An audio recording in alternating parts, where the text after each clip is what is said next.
Hello, everyone. Good evening from Nigeria and from everywhere, other place that you're watching from. My name is Leonard Ogunwaide. I am the External Relations Director for Face of Liberty International. And today we are having on the monthly webinar a friend, a brother from way back, and is an educator. And I don't know who else can talk about the topic that we have today: democratizing access to education for societal liberty. For those of you that don't know the speaker before, you're about to get in. He's a teacher, he's a libertarian, he has so many colors, so many colors to his colors. Aha, let me put it that way. Now he's smiling. But before I hand him over to you, let me read his citation, a bit of bio. It does not like his bio to always be read, but I'm going to read it today. It does not have a choice. Bayonle Fesobi is a dedicated social change agent advocating for sustainable development and inclusive societies. He established Student for Liberty Campus Group in Northern Nigeria when he served as the National Coordinator for Student for Liberty Nigeria and Regional Coordinator for Cape Verde, Guinea-Bissau, Sierra Leone, before he moved to become the first community mobilizer at Student for Liberty's LOTF, an international frontline movement for activism and advocacy working with over 25 volunteers across the world. Trained by the Atlas Network in Virginia in marketing and communication, and hold a certificate in Marcom 360 from the 2022 cohort training in Dar es Salaam. Bayonle is an alumnus of the Lagos Business School. Bayonle holds a bachelor's degree in political science, a certificate in civic leadership and social entrepreneurship from the Ghana Institute of Management and Public Administration in Accra. He champions effective leadership and exclusive policies as a trained and certified community organizer trained by Yaga Africa, a community development expert who volunteers with the Young African Leaders Initiative, YALI, and as an alumnus of the United States government-funded Regional Leadership Fellowship of Imagine Young Leaders in West Africa. He is the Director of Fellowship Programs at Charlie Institute, Research and Policy Analyst at Ominira Initiative for Economic Development. Bayonle is passionate about community-driven initiative and fostering inclusive policy reform. It's an alumnus of African Liberty. He has also held several regional coordination roles that reflect his dedication to impactful advocacy. As a lifetime mission, Bayonle mentors young professionals who volunteer for community-based organizations and facilitates training and capacity building programs for the non-profit sector. His core belief is that everything rises and falls on leadership, and he is committed to fostering a future where effective leadership and inclusive policies empowers societies worldwide. And when he is not doing any one of these, he's making my life a living hell. Ladies and gentlemen, please welcome my brother, a friend, and a colleague. He's an all-in-all, Mr. Bayonle Fesobi, as he dissects the topic that we have today for us: democratizing access to education for societal liberty. Bayonle, over to you. But before I go to him, if you have any question, please use the chat box. I've opened it to everybody. Use the chat box. Let us enjoy ourselves, learn and relearn. Thank you very much. Over to you, Bayo. Thank you so much, Leon, for the opportunity to be on today's webinar. I want to sincerely appreciate everyone who has been able to join for sparing time to be on this call today. While it might look like a teaching series, it's not going to look so much like that because I'm going to be making room for every one of us to make input as much as we can. So please be ready to participate as we delve into the conversation together. But of course, I'll just do a little bit of some background and foundational laying for the conversation so that we're all able to understand how and why this topic becomes very, very important. You will agree with me that education is not just the foundation of any progressive nation. Everyone who wants to grow must be educated. I take that again. Everyone who wants to grow must be educated. I did not say everyone who wants to grow must go to school. All right. So because education is not just about going to school, it's the bridge between ignorance and enlightenment. And that's why we say that's why we often refer to people who go to school as literate and those who do not go to school as illiterate. However, if you do not know a thing, it means you are illiterate about it. You are ignorant about it. And education is what you need to move from the stage of ignorance to the stage of enlightenment, where you now get educated, where you get schooled. And that's where the name school come from. It's a process where you get education, and you see, education has proven to be the tool that if you are able to leverage between ignorance and enlightenment, you are able to pivot out of what you don't know. Because essentially, why you need to pay for surplus value for anyone else is because you do not know what they know.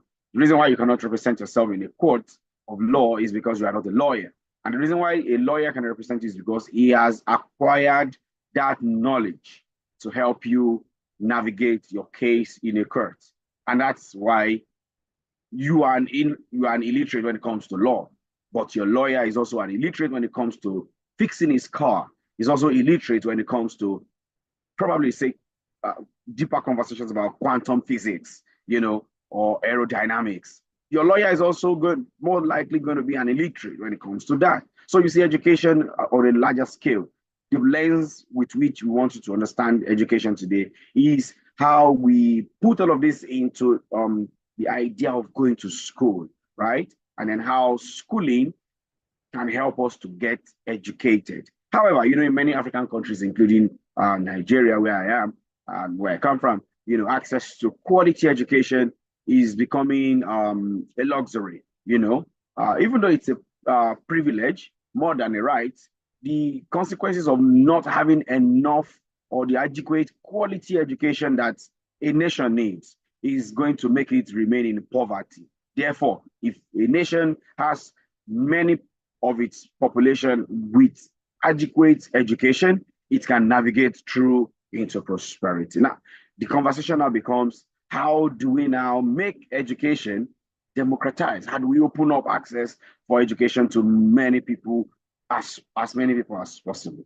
Therefore, today's conversation is not just about building more schools, but shifting our mindsets about curriculum, about policy implementation that goes into how education can be used as a tool for self-sufficiency and growth in a holistic manner. So this presentation would probably touch upon about a couple of things. How do we make quality education open to many people? How do we revive African values through education? Because I don't know if you have heard, or seen, going viral a little bit now. It's been happening over time, and we keep, do I say we keep ignoring, or we fail to address it? And recently it has become quite viral that we are now beginning to see the rot in African values. The rot that African values face in our Nigerian schools, so to speak. I'm not sure if this happens across. I'm sure it's going to be happening in other places. We'll get to that, right? We're also going to see how we're going to navigate through making education work for all of us, and how we can bring in a couple of things to make education work. So let's get right into it. Is it really possible for us to democratize education? Schooling now, going to school, primary education, secondary education, tertiary education. Should everybody go to school? Probably we start from there. Yes, I need your comments. Like I said, it's not going to be a lecture since you are not going to pay for this. So I'm not your teacher now. I'm just going, like Leonard said, we're just going to navigate the conversation together. Yes, comments. Should everyone go to school?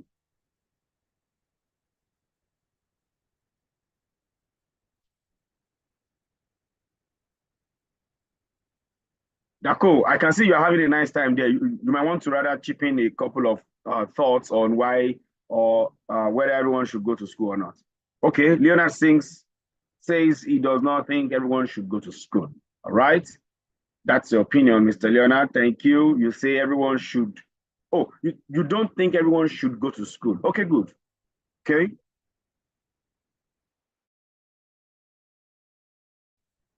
Leonard, I think you think everyone should go to school. Mohammed Olariwaju Abraham. Okay. Saeed Muhammad Lawan says, I think everyone should go to school. Okay. I'll take one more comment and I'll move on.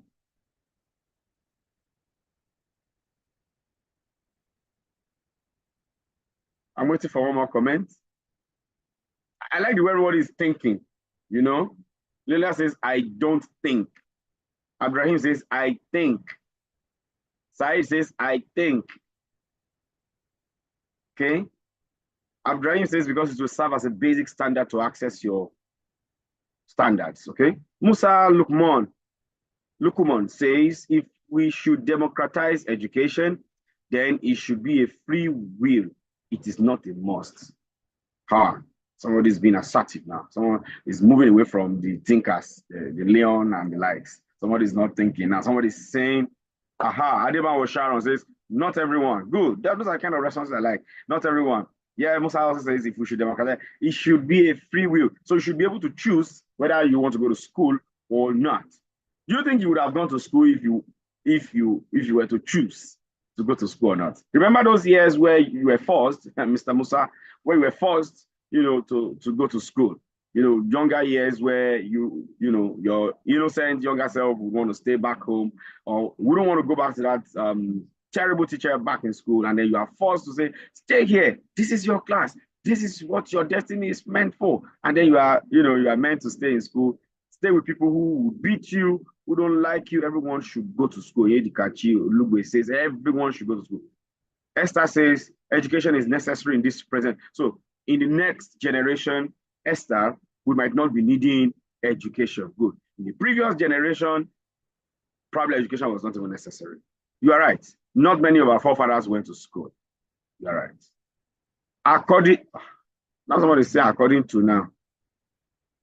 Not like when you start saying according to, we have challenges. Because according to me, is also valid. Because if you are citing UNESCO, will UNESCO open up access to quality education in your country? Will UNESCO pay school fees? Will UNESCO buy school uniforms and make WAEC free and JAM free?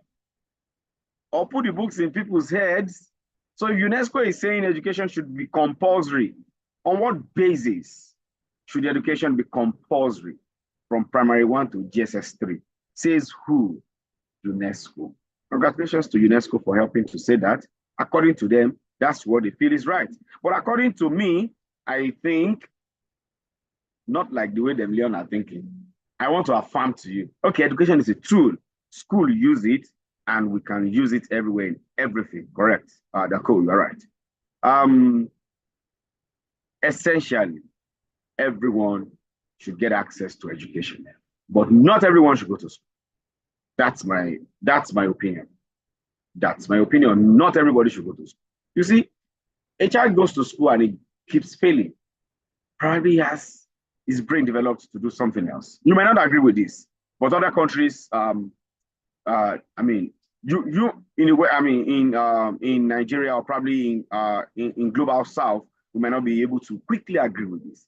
It's not everything school teaches us. Oh, so where are we going? Why must we go there? Since school does not teach us everything, why are we going to school? Leon studied a course where he was looking for X all his life. Find X, find X. Today he's still looking for the X.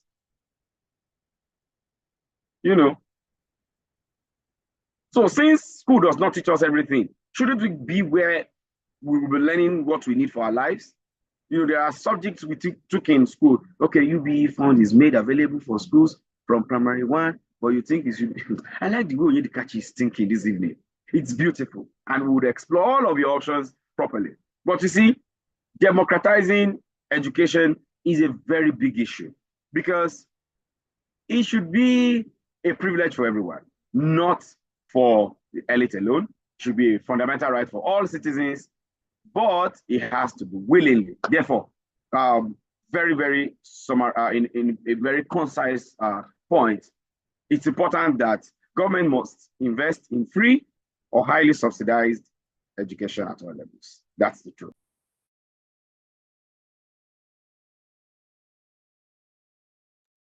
Take that again.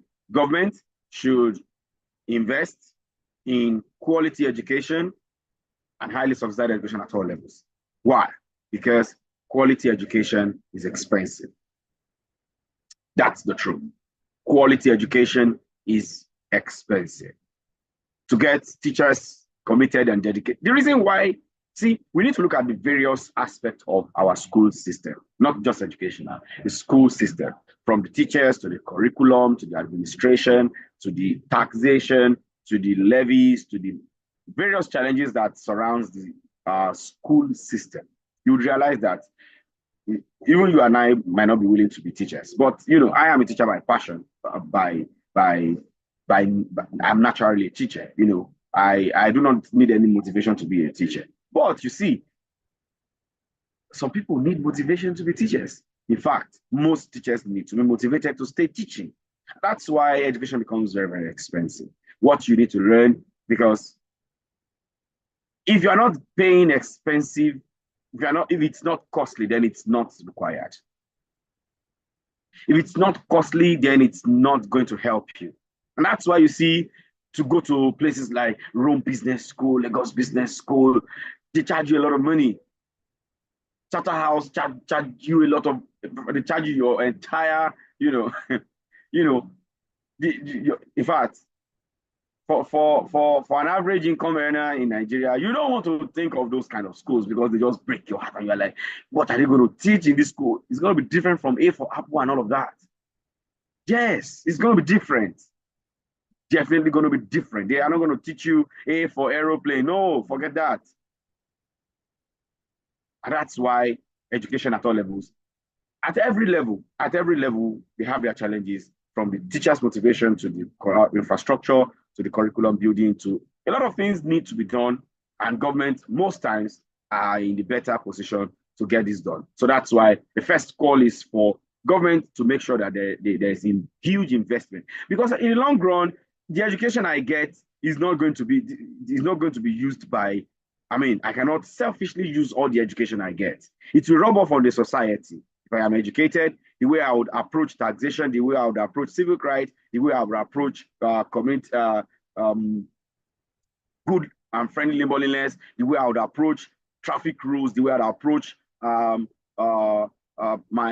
political will definitely reflect the kind of education that I have. So if I do not have the adequate education that I require, the society will suffer for it, including the government. The reason why so many people have challenges with their citizens is because their citizens have lesser access to quality of education. To shock you to know that even private sector partnerships can be encouraged to provide scholarship. I know this exists and it's happening almost everywhere, but there is need for more, especially in countries like Nigeria. Flexible education mode should be adopted. And this is where fighting now begins to happen. I say fighting because we'll start to fight. We need to encourage part-time learning. We need to encourage online learning. And we need to ensure that working adult and out-of-school youth get access to education. So blended learning is one of the very, very important things that we need to incorporate into our education to make it accessible to all. How do we mean? We need to blend in a couple of things.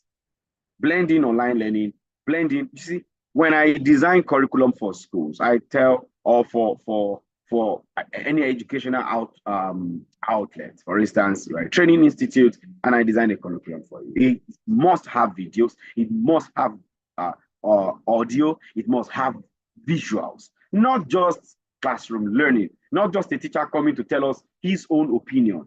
We need to balance what people learn. A lot of people learn faster with movies. That's the truth. Cognitive learning shows us that you do not just learn by somebody talking to you, downloading the whole information, spoon feeding you, hook, line, and sinker. with information. Open access to education by saying, all right, today we are going to be learning together from XYZ. And the teacher is also learning from that same platform. Now, how will my, the local school that I went to be able to afford some of the gadgets, some of the requirements that this thing would entail? And it speaks to the need for government, private sector partnership, and community-based learning to help ensure that there's blended learning for access to all levels of education, irrespective of gender, race, and all of those social strata. That being said, it's also important now to mention that it is important, if we are democratizing access to education in Africa especially, it's important that our educational system begin to imbibe the rich cultural heritage that we have. It's high time we make do with the relic of colonial influence, and then the emphasis on indigenous values and cultural heritage be promoted. Very, very important. Now, why is this important? Education for Africa is yet to be developed. I make bold to say that education that we have currently in Africa is not the kind of education that we need. Trust me, like I said the other time, we begin to see Nigerian students in secondary school students in Nigeria who, teachers now have this bastardized elocution classes that make students speak, I don't know, I want to say speak in tongue, because that's what they are doing. They are making them become aliens and zombies. These students cannot speak Yoruba, they cannot speak Igbo, they cannot speak Hausa, but you see them in elocution classes. In fact, almost, I don't want to say what's on my mind about it because it's very ridiculous. There is the indigenous aspect of our language that we need to promote, and it's very, very important. Very, very important. I love what few subnational governments are doing in Nigeria, helping to boost, the use of, say, on Thursday we were, the issue of, Monday is for English, Friday is for native, and all of those things. It's another bastardized culture that we have imported. And like I said, I'm proud of some subnationals in Nigeria saying we are moving our attire wearing day to Thursday, and that's going to be it. So if you like, come to school on Monday with your native, nobody's going to send you back. You work in a corporate environment. We all need, especially educational system. Very, very important. Our African values need to be revived through our education system. Nigerian children can no longer speak African. African students in the African education system can no longer speak African languages. This should be incorporated into the curriculum. Again, history, civic, ethics are, subjects that teach societal responsibility, national values, helping to understand that, boosting the sense of patriotism should be taught. There was a huge battle to, restore some of this subject back into the Nigerian educational curriculum. Again, traditional knowledge seems to include indigenous governance, indigenous medicine.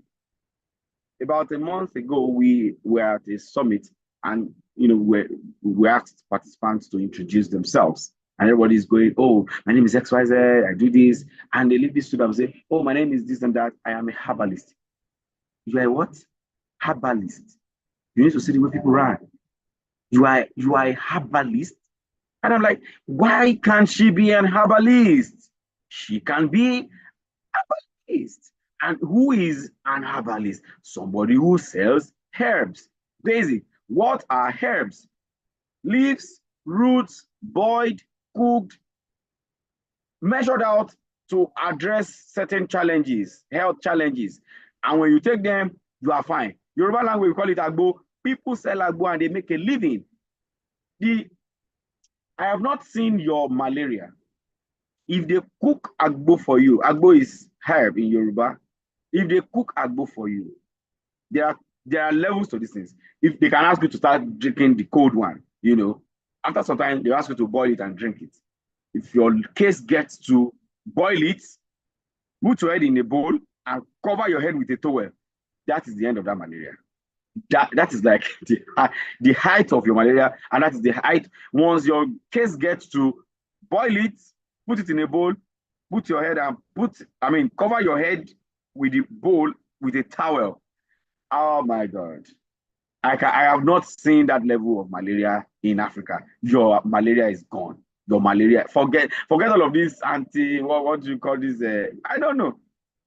And it's so cheap, so accessible, and so efficient. And someone has learned it, and now he's a herbalist. And now she cannot stand because you are saying, oh, what do you do? My name is Cynthia. I'm a nail tech. Nail tech. Okay. So, but my name is Abike. I am a herbalist, and you are running, and you are scared, and you are stigmatizing against somebody who has brought in an indigenous education into limelight. And we need to begin to educate ourselves and say, this is not appropriate. It's important that people learn how indigenous, that's for indigenous medicine.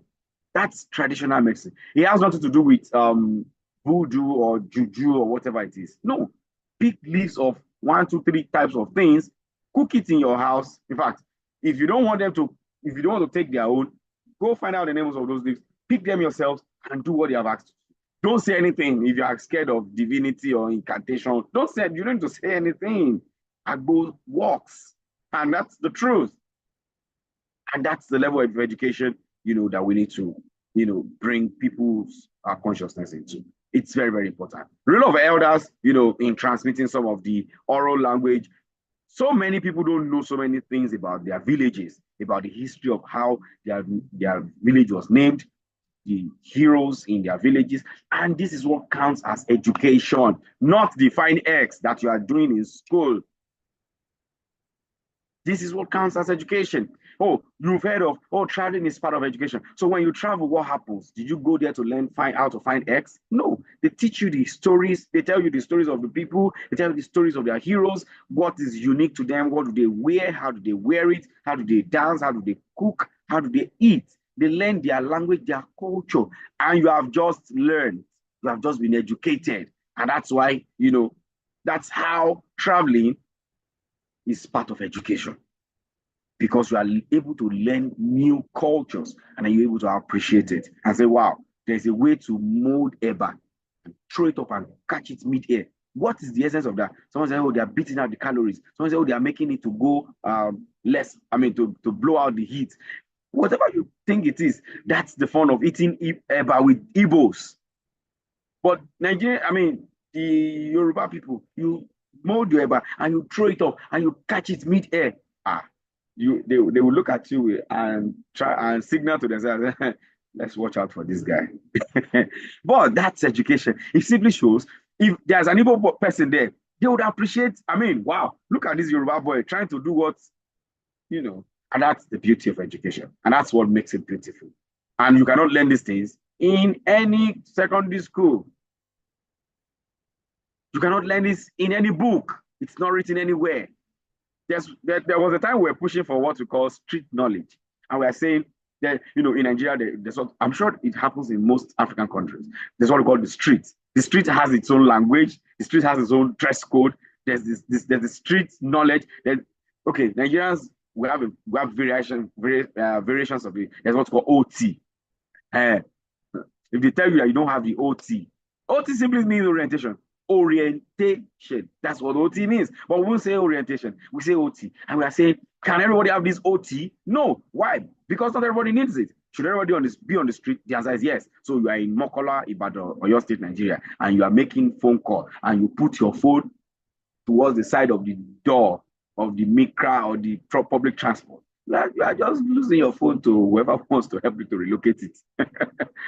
That's OT. And of course, that's not also safe, right? You should put your phone on the other side if you have to pick a call inside the public transport. Those are basic things. But where do you learn them? 4 walls of a classroom? No. Thank you, Lawrence. See your comment. Say it's important, but not a must. Thank you. Thank you. And education should be free up to a certain level in order for someone to get bit. You are right. And I agree with you. And that's the essence of today's conversation. Now, see, it's very easy for us to quickly agree on the democratization. Now, what are we democratizing? And that's where this session becomes important, because I know we're not going to have much difficulty with agreeing with opening up access for education. Should people learn at should I decide, okay, I prefer to play football? Can I join a football academy at age 5 and, start to train? And then I become a player for Nigerian Super Eagles, or Black Stars of Ghana or Elephants of Ivory Coast, and I play for my country, rather than start looking for X all my life.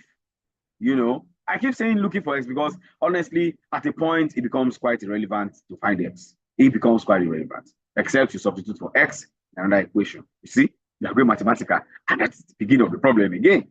You substitute, and then you start, where X is now money, start looking for X now. And that's where the conversation becomes quite important for all of us. So very, very important. We need to revive African values through our educational system. Again, to do this, what are we opening up access for is the prioritization of vocational and technical education. How do I mean? You agree with me that very many graduates of schools, tertiary education, formal academic education, are unemployable graduates all over the place. Employees cannot employ people because they do not have certain skills that they ought to have. And that's where democratizing, opening up access, more people to get into the vocational and technical education. Now, this is where the practical skill-based learning takes place. Everybody gets their hands dirty. To a larger extent, we have built a population of degree holders with few employable skills. Not very many persons can write a letter. Not very many persons can write a communique, even having gone to the university. And it does not help because it leads to unemployment and economic stagnation. Therefore, it's important that we all have technical education, vocational education, opening up access to these levels of education. If we don't, then the degree holders that we have amongst us would have nothing to write to me. We will not be getting the best from it. We will not be producing a productive workforce. We will not be able to reduce unemployment, and we will not be able to encourage entrepreneurship. What most entrepreneurs do these days is not what they learned in school. It's what they ought to have learned in a vocational and technical education school. So you have gone to school to learn business education. You did not start a business so that you can invest what you have learned into that business education. And then you are a graduate of business education, but you cannot manage a business. Then what have you learned in school? Theories, according to finding X. That's not going to help your, improve. How do you then make money from that? Finally, before I open up the conversation for questions, it's important to develop education that Africa needs. Africa needs the type of education that is peculiar to our population. Not just degree holders, but we need people that can innovate, people that can solve the indigenous problems, nation builders that understand the passion for growing people. The curriculum in our education system has not been tailored yet to address Africa's developmental challenges. Rather, we are just in the business of producing graduates and using the metric to fit in into Western economic structures. And that's why it's very easy for a typical African graduate to want to emigrate out of the continent and look for greener pastures where it does not exist. Forgetting, well, would you rather blame that kind of person? The answer is no, because the kind of education he has got can only fit in into the Western world. So we need to start building education for Africa. There are a lot of conversations around this, and it's important that we still have it.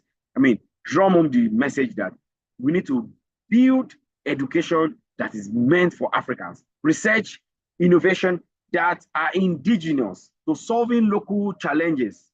The issue of financial literacy. I appreciate what's going on in the eastern part of Africa, where they made, they have built the economic system around their own local. When I say local, I mean immediate, environment, irrespective of what the West thinks about it. Irrespective of either it sounds acceptable or not. They call it their local language, M-Pesa, and it's cool. But here in Nigeria, we want to call the banks are international banks that cannot solve local problems. Very, very sad. I'm not sure there's a bank in Nigeria that has an indigenous name. I'm not sure there's any. You find names of banks, and shows you that these banks don't exist for the people. It's just basic. But check out those banks that are microfinance banks. They look for the name of the village and they say Omaron Microfinance Development Bank. That's a bank meant for the people of that village. That's just an example, just to say, to improve the financial literacy of the people in that environment. Again, very, very important for us to bring in science and technology into developing African realities, in helping us to do, some of these conversations around renewable energy, climate change, adaptation. There are African perspectives to them. And if we don't bring them up to the conversation, it becomes difficult for us to see that we also have the knowledge to solve the problems that are peculiar to us. Then we begin to develop our education in that direction. Lastly, before I open up questions, or probably Leon has questions from his own end, picking up from where I mentioned last, science and technology, it's important that we allow technology to revolutionize education in Africa. And see, the digital gap, the access to digitalization in Africa is still very, very wide. E-learning platforms, mobile learning apps, digital libraries, they help to break geographical boundaries and barriers, helping to open up access to education to millions of people.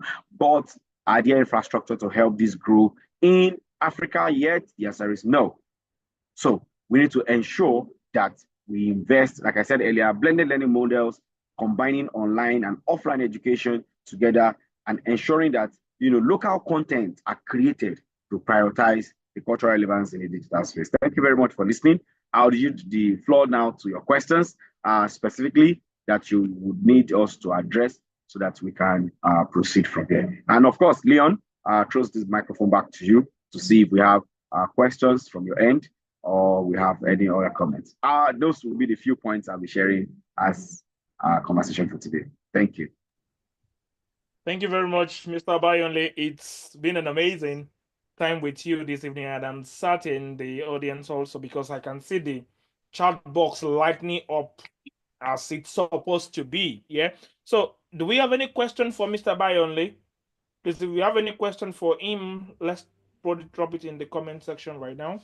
Or if you want to ask the question directly, you can just raise your hand, then you will be called, whichever one works.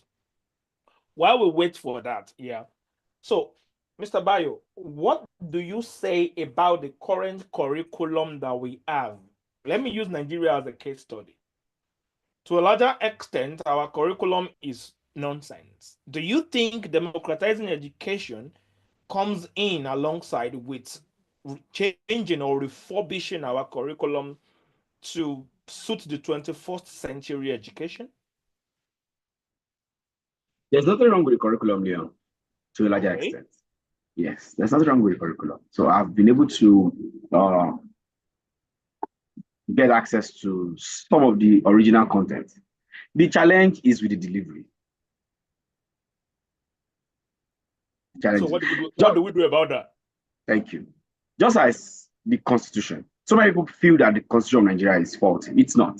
Honestly, there's no part of the Nigerian Constitution that is faulty. It's the delivery that's the challenge. So this is it. I'm a teacher. I teach English, I teach government, I teach history, I teach a couple of subjects. And I tell my students, if I teach you, you would pass. If I teach you, you would pass. But you would pass and then you get to school, because I teach gap year students who wants to get into the university. You get into school. But what's the guarantee that you survive that school? You're going to be spending 4 years. Life goes beyond passing English and passing government. Do you have the social skills? So I keep telling them, if I sit down under 1 hour and I take you a few topics, you pass this exam and then you move ahead. Move ahead to what? With this your bad character, you might likely not get a boyfriend or a husband. You might likely, if you get access to quick money, you might be able to get a girlfriend, but you will not be able to get settled soon because you have a very bad character. You gamble, you lie, you don't have virtues, you don't have values, you don't have a focus, you don't have direction, no purpose. So I tell them, this class would learn English and it will pass because that's guaranteed if we follow the curriculum, because the curriculum requires you to pass.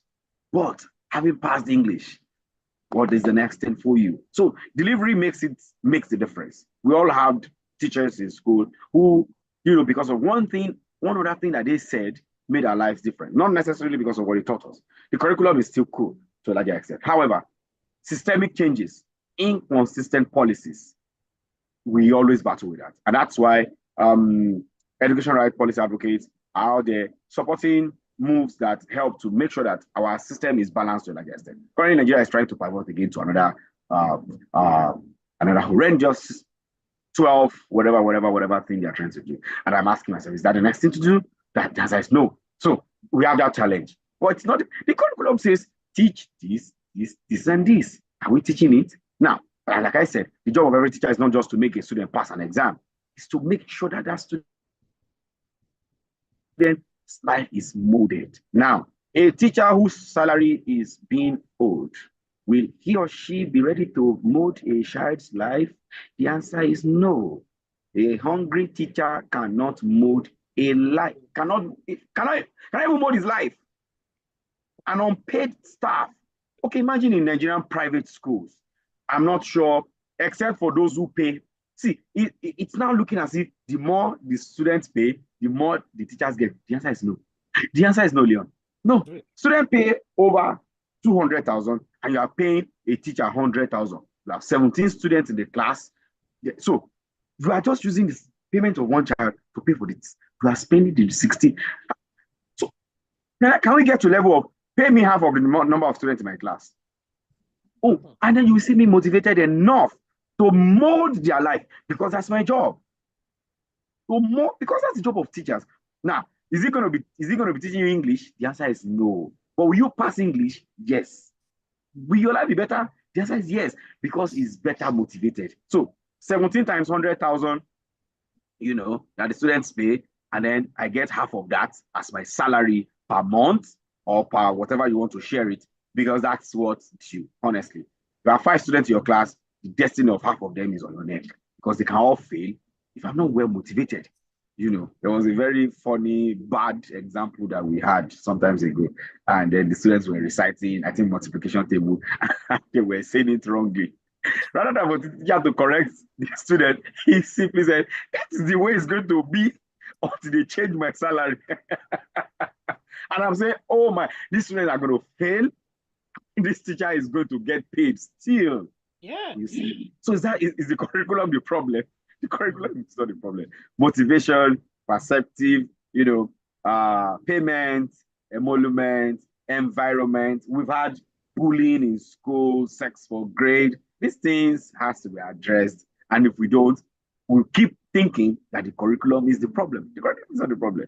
Someone is asking a question in the chat box. I think so. Okay.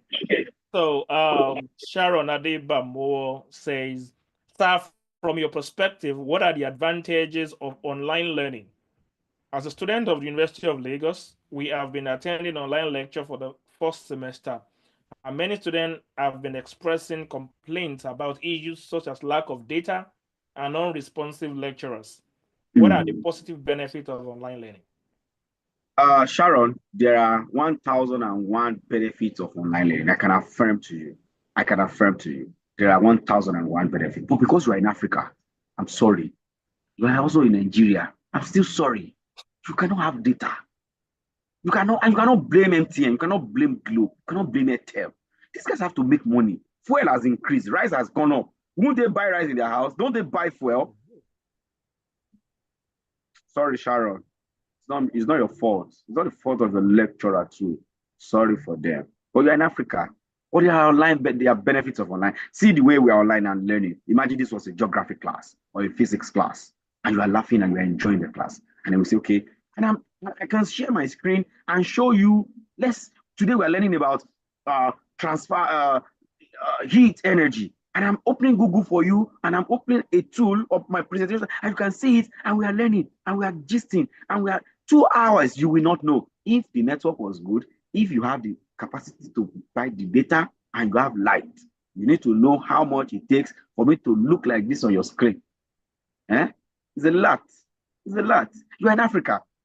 There are benefits. Benefits includes 1, you are unlimited. 2, you have more skills. For instance, in a classroom, see the way you just asked your question without having to open your mouth. Sometimes you are not feeling well and you want to ask a question. You can easily type it, right? But if you are in a class and you want to ask a question and you're not feeling well, and the way you just raise your hand, I can even shout at you because Nigerian teachers and our emotion. Do you want to ask a question or you want to be behaving like a palm wine tapper here? Ask your question and let me leave your class. Any question, no question. The teacher is asking the question, is one answering. Any question, no question, bye. But see, you just type in your question and I'm explaining to you benefits of online learning. You get to meet more people, you get to interact with tools that can help you in workspace. So imagine this was a geography class and you are learning, oh, how is the screen splitting into two? How can I navigate other things on my screen? If you can do this, that means if you finish your education, your university degree, and then you get a role as a customer service representative, you can navigate some of these tools. International space, Leon and I can affirm to you that development space now require ability to manage online learning platforms. If you cannot do that, forget it. You can talk, everybody can talk. You can read, everybody can read. You can type, everybody. Can you manage online learning platforms? Because that's the next level. Now, you are coming from Africa, the answer will be no.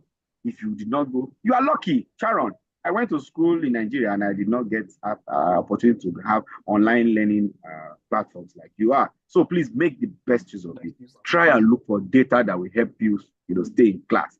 For your lecturers that are unresponsive, there's nothing I can do about it.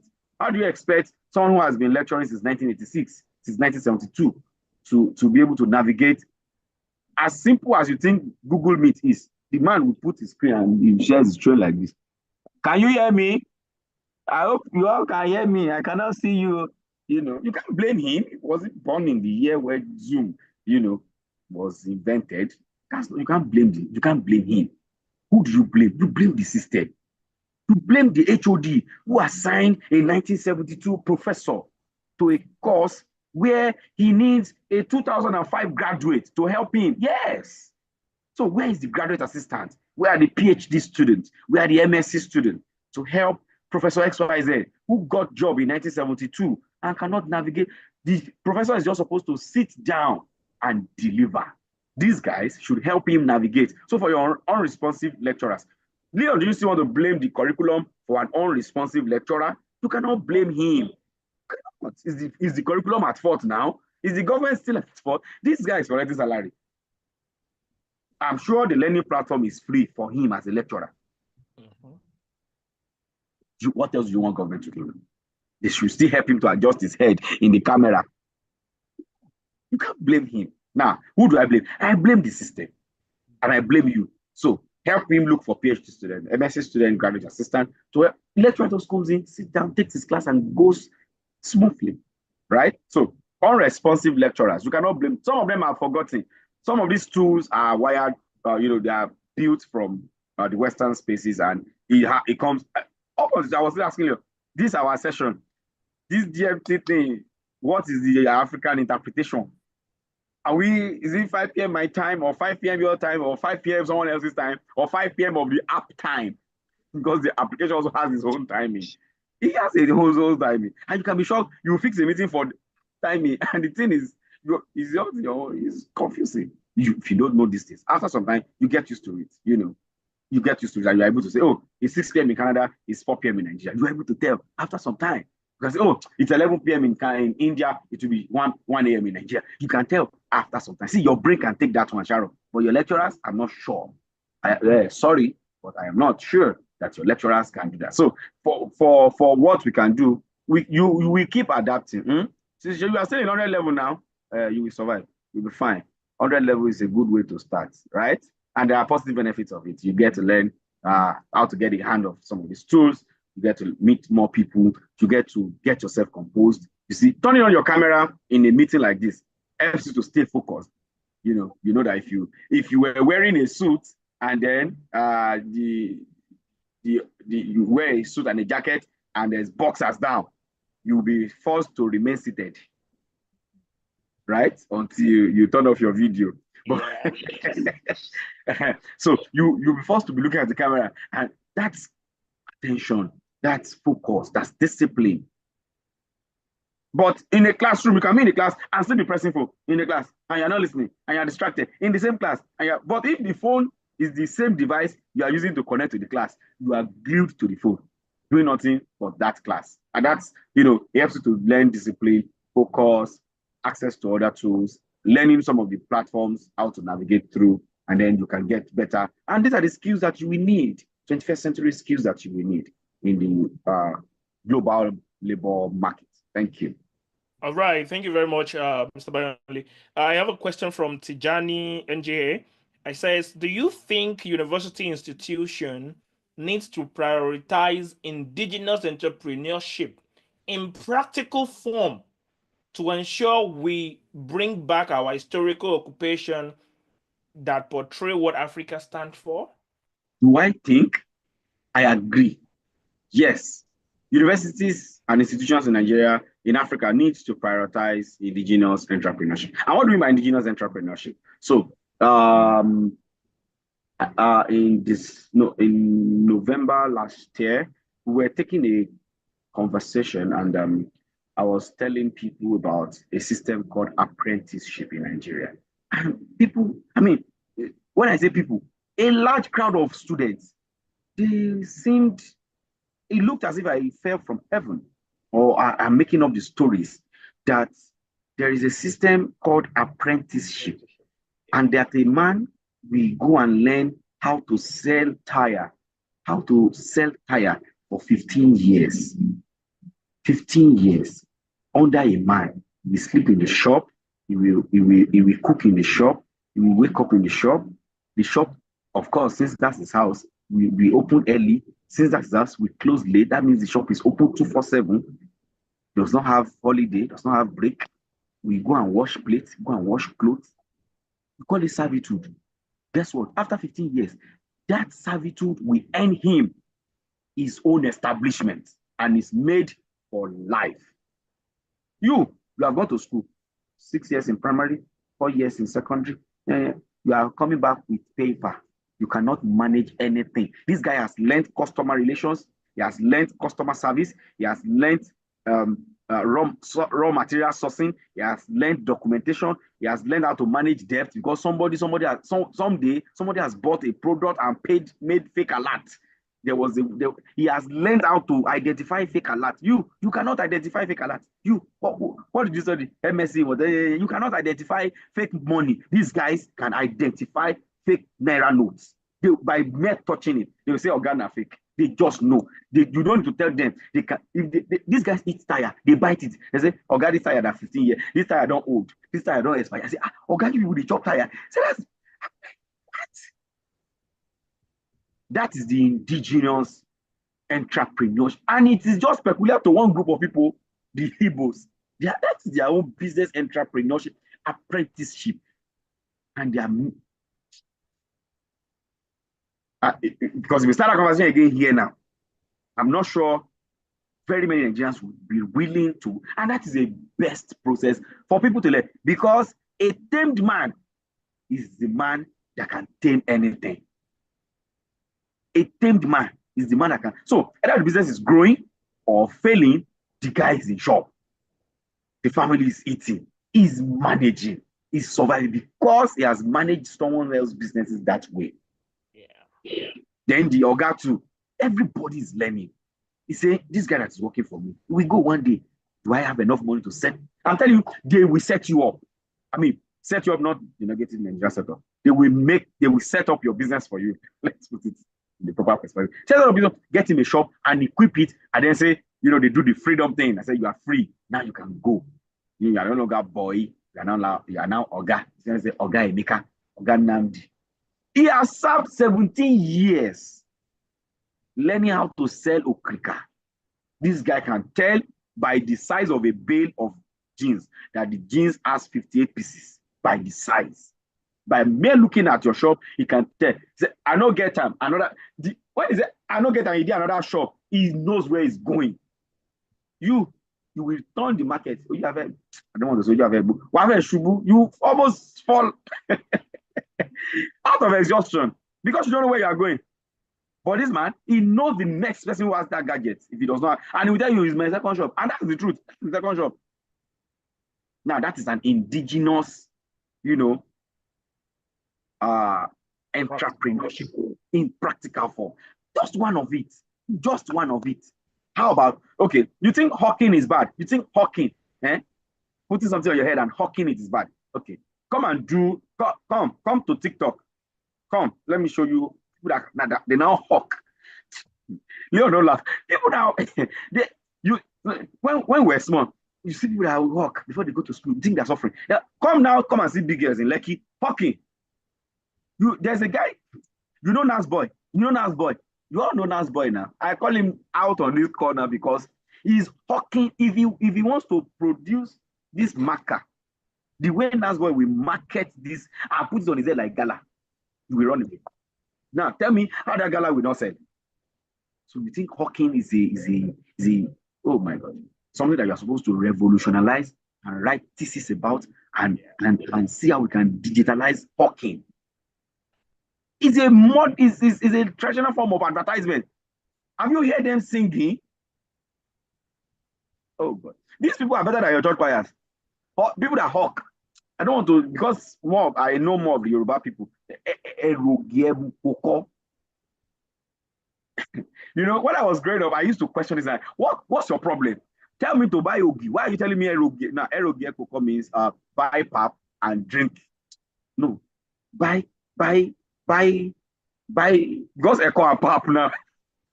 Buy raw pipe, buy raw pap and make drink edible pap. Consumable pap. Now, and I'm asking myself, kilo coin, Timo Bafe, but the guy is telling you, into very you. I mean, oh, sorry, my bad. Let's go back. What you are trying to buy, this is how to use it. This is what it is meant for. Telling you the uses.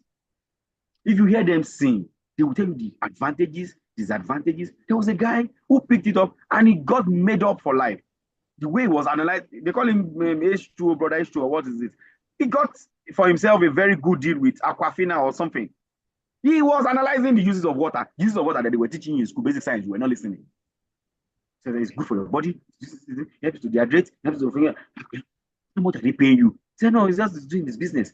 Hawking and advertisement. Have you thought of how to do the collabo? I said, come to TikTok. Come and see where girls are wearing the dresses they want to sell. Okay, we'll move away from there. All right. So I think your question has been answered, Tijani. Now let me go to Eniola Akinshola. Eniola Akinshola said he's a graduate of business administration and management from Nigeria. But he said the lecturers are using old notes to take lecture in classes. The curriculum does not allow for practical experience. We've never had any business summit, never asked to build business model, or probably had a business mogul come to speak to us. And he's a graduate. So his question is, what do you say about this kind of system of education? What do I get to say? It's a terrible system. It will not help you. I'm sure you did not join earlier. I've used your department as an example. As a graduate of business administration, you have not managed a business. It's from year one. Fail a business, fail the course. You take it again. Yes. Fail, the business goes down, your academic goes with it. That's supposed to be the idea. But no, if you have to la cram la po, the academic thing, study, read, pass, and they give you grades, and then you are moving on without having. Now, where do we come in? I mean, how do we salvage the situation? Now, what do I have to say about the system? We cannot continue to blame everybody. So some of you are there, you have brains in your head. What happens to your student association? So to bring a mogul to come and speak to you, that's the job of other people who can think. Student association, student union. You as a graduate now, go back to that school and help those that are there to avoid, the mistake or the challenge that you faced while you were there. Business summit, where people who have run businesses. Now, can we have business administration students, people that are studying business, to start managing real-time business? So write a proposal to the vice chancellor, to the head of department. I need 10 students to manage real-time business and apply what they are learning in class. They fail the business, they fail in the course. How about that? So we start looking for funds. So you see why some of these negative things we don't like. Sorry to call out gambling. But on a gambling site, they give you demo account and they give you $300 to try out with. And they say, oh, on your first deposit, they give you examples. But in university, did they give you example of, oh, if you fail this course, this is what will happen? No.